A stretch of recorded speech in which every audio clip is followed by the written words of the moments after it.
Well, this is Kiki again, and I was just getting to the point, and I think I was getting to the point where I was getting ready to cut my corned beef here, and I got an error message. So that's where it cut off, and I wanted to finish this video just to show you.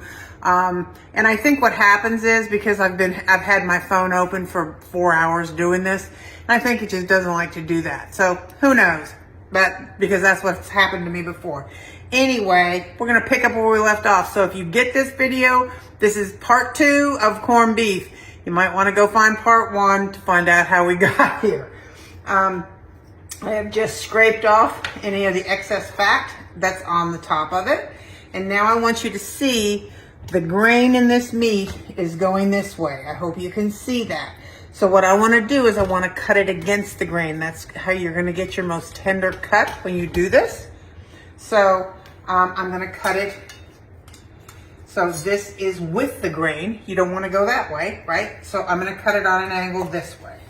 And that is cutting it against the grain.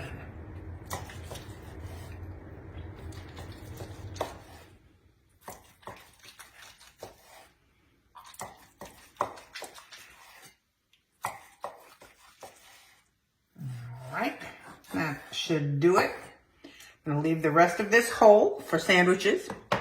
Unless my husband gets to it, you never know. So all this is I'm going to take some meat and put that in my dish. And then I've got my cabbage over here. And I'm going to put that in my dish.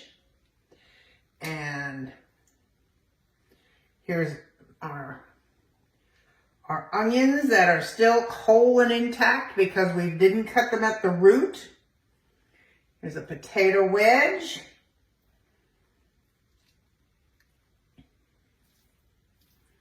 Kind of digging through here. Don't bite into the, well, if your packet has cloves, just don't bite into any of the spices. And,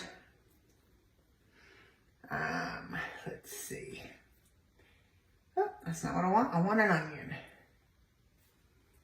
See the onions, how they kind of hold together?